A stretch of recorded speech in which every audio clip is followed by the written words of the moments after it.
กี่มือระยำเปียดอย่างกี่มันแตงระยำเปียดอย่างนี้ครับ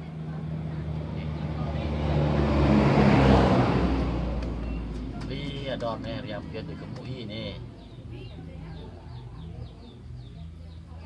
ก่อนจะเกิดเปียดนี่ก่อนจะเกิดระยะนี่มันขั้นตอนมันจะเมื่อมาบางแตง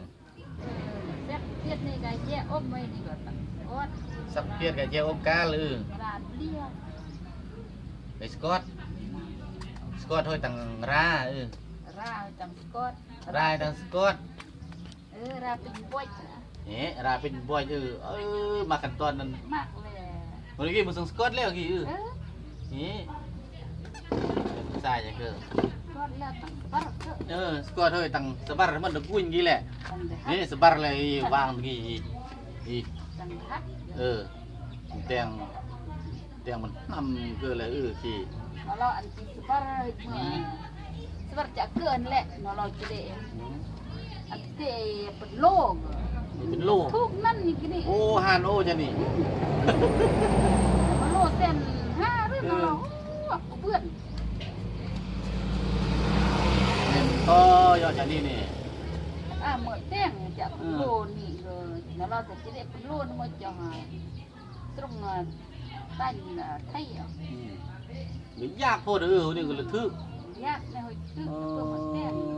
จังเลยจังเสมอแน่โอ้เปลี่ยนอย่าเส้นนี้ก็บ่อยากตั้งแต่ขั้นตอนก็มาตั้งแต่สุดเปียดไก่สกอตไก่หลักไก่ตาไก่แย่ไก่ราไก่ม่วงจนมาจะเกิดนี่ไก่สบัรต่อยอันจนวางเหมือนแบบกี้นี่วางแบบกี้เลยว่าขี้ไปแล้วเต็มขี้แล้วก็ตั้งจึงจะเกิดระยะกี้ไหนหรือพวกมันแยกขั้นตอนมากขั้นตอน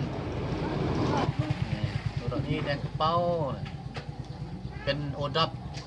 ของลาวเนี่ยอย่างงี้เป็นสินค้าโอดอปของลาวอย่างงี้ขณะมึงประเกินราคาก็ยิ่งได้ยนกันนี่ได้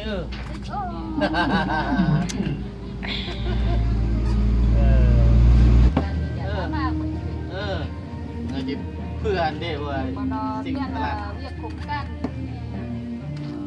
รงการรับเวียด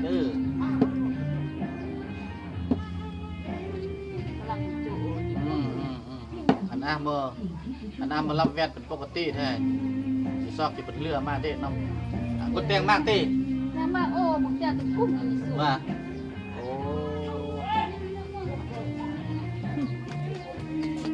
กบเลียนกดเลียกดท่อกดแก่นี่กดเลียยังจะเติมจะเติมเดี๋ยวไปส่งบังกับมาแย่สบัดนี่ยานี่เพื่อลบเวลายาจะนี่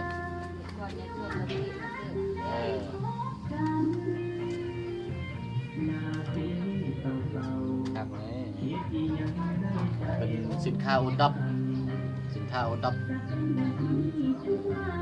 หนึ่งเมืองหนึ่งผลิตภัณฑ์นี่แต่มากเลยหมดเรื่องอยากจะอยากไว้แน่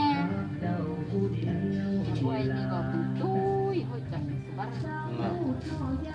ย